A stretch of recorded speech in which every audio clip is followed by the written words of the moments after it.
Welcome to D2G health. இன்றைக்கி நம்ம வீடியோவில் என்ன பார்க்க போகிறோம்னா, உடலில் ஆரோக்கியத்தை மேம்படுத்த உதவும் முக்கியமான காலை உணவில் கட்டாயம் தவிர்க்க வேண்டிய உணவுகளை பற்றி தான் நம்ம இந்த வீடியோவில் பார்க்க போகிறோம். வீடியோக்குள்ளே போகிறதுக்கு முன்னாடி நம்ம சேனல் எல்லோரும் மறக்காமல் லைக் பண்ணுங்கள், சப்ஸ்கிரைப் பண்ணுங்கள் அண்ட் கமெண்ட் பண்ணுங்கள். ஆரோக்கியமான காலையை நீங்கள் தொடங்க வேணும் அப்படின்னா ஆரோக்கியமான உணவை தான் உண்ண வேண்டும். அதில் என்றுமே கவனத்தை சிதற விடாதீங்க. அத்தகைய காலை உணவை நீங்கள் சரியாக தேர்ந்தெடுக்க வேண்டும். குறிப்பாக காலை நீங்கள் தூங்கி எழுந்து காடைக்கலன்களை முடித்துவிட்டு குடல் சுருக்கமாக இருக்கும்போது பசியில் எடுத்துக்கொள்ள வேண்டிய காலை உணவு முக்கியமான ஒன்றாக இருக்கும்.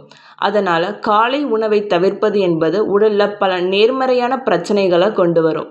தற்போதைய நவநாகரிக காலத்தில் பலரும் காலை உணவுகளை அவசரமாக எடுத்துகிட்டு வரும். நம்ம காலை சாப்பிடும் உணவுகளில் சர்க்கரை ஆரோக்கியமற்ற கொழுப்புகள், கலோரிகள் அதிகமாக இருக்கும். இது அன்றைய நாள் முழுவதும் உடலில் மந்தமான செயலை உருவாக்கும்.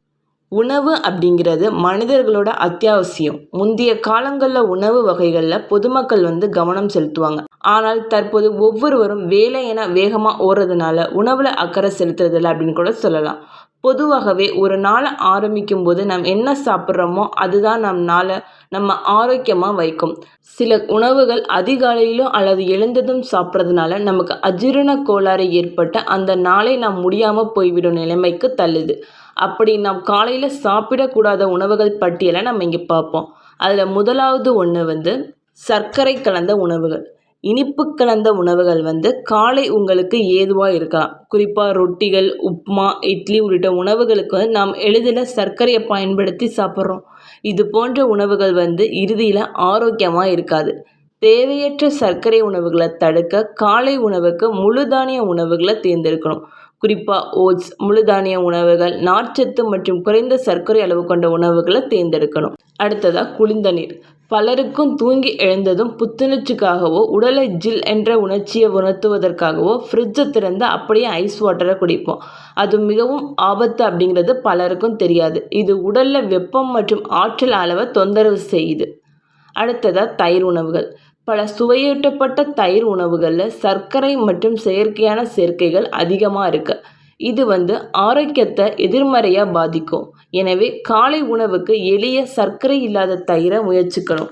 அல்லது இட்லி, எண்ணெய் இல்லாத உணவுப் பொருட்களை தேர்ந்தெடுத்து காலை உணவை சாப்பிடணும். அடுத்ததாக வறுத்த காலை உணவுகள். வறுத்த முட்டை, வறுத்த இறைச்சி போன்ற காலை உணவுப் பொருட்களில் அதிகமான கொழுப்பு மற்றும் கொலஸ்ட்ரால் அதிகரிக்கக்கூடிய காரணிகள் இருக்கும். கொழுப்புகள் மற்றும் அதிகப்படியான எண்ணெய் காரணமாக வறுத்த உணவுகள் பெரும்பாலும் ஆரோக்கியமற்ற குணமாக இருக்கும். மேலும் நாள் முழுவதும் உங்கள் உடலில் சோர்வை ஏற்படுத்தி ஆற்றலை குறைக்கும்.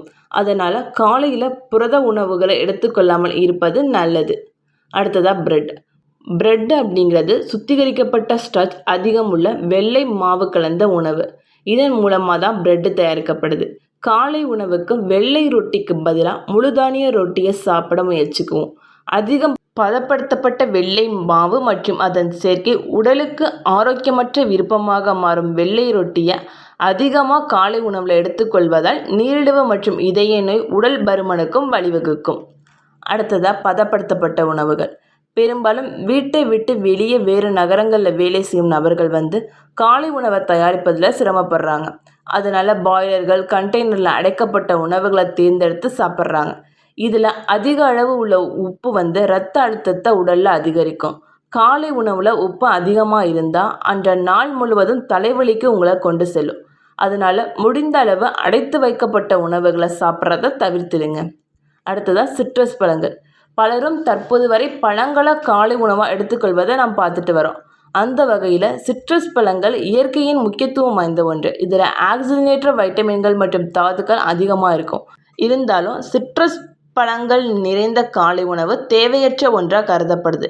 சிட்ரஸ் பழங்களை வெறும் வயிற்றில் காலையில் சாப்பிடும்போது நெஞ்செரிச்சல், வாயு மற்றும் உடல் பிரச்சனைகள் எளிதில் ஏற்படலாம். ஆரஞ்சு, கொய்யா, ஆப்பிள், வாழைப்பழம் போன்ற பிற பழங்கள் உங்கள் வயிற்றில் அமில உற்பத்தியை அதிகரிக்கலாம். மேலும் இந்த பழங்களை வெறும் வயிற்றில் உட்கொண்டால் அதிக சர்க்கரை மற்றும் நார்ச்சத்துக்கள் உங்கள் செரிமான பாதிப்பையும் உருவாக்கும். அடுத்ததாக ஊக்கபானம். பெரும்பாலானோர் தற்போது எனர்ஜி ட்ரிங்க் எடுப்பதை வழக்கமாக வச்சுருக்காங்க. இது ஆற்றலில் தற்காலிக எழுச்சியை மட்டுமே கொடுக்குது. அதில் உள்ள சர்க்கரை நல்லதை விட தீங்கே அதிகமாக விளைவிக்கும். அடுத்ததாக காஃபி. வெறும் வயிற்றில் காஃபி குடிக்கிறது பலரோட அன்றாட சடங்கு. ஆனால் பிளாக் காஃபி அப்படி இல்லைன்னா காஃபியை பாலோட உட்கொள்வது வயிற்றில் அமில உற்பத்தியை தூண்டும். இது அஜீரணம் மற்றும் அசௌகரியத்தையும் ஏற்படுத்தும் அப்படிங்கிறத அறிந்தால் நீங்கள் ஆச்சரியப்படுவீங்க. அடுத்ததாக தக்காளி. தக்காளி இயற்கையிலே அமிலத்தன்மை கொண்டது. அதை சாலடுகள், ஜூஸ் அப்படி இல்லைன்னா ஸ்மூத்தி வடிவில் உட்கொள்வது வெறும் வயிற்றில் சாப்பிடும்போது அப்படி இல்லைன்னா குடிக்கும்போது அமில வீக்கத்திற்கு வழிவகுக்கும். முடிந்தளவு மேலே சொன்ன உணவுகளெல்லாம் தவிர்த்துட்டு ஆரோக்கியமான உணவை உங்களோட காலை உணவில் சேர்த்துக்கொள்ளுங்க. இந்த வீடியோ பிடிச்சிருந்துச்சுன்னா நம்ம சேனலை எல்லோரும் மறக்காமல் சப்ஸ்கிரைப் பண்ணுங்கள். தேங்க்ஸ் ஃபார் வாட்சிங்.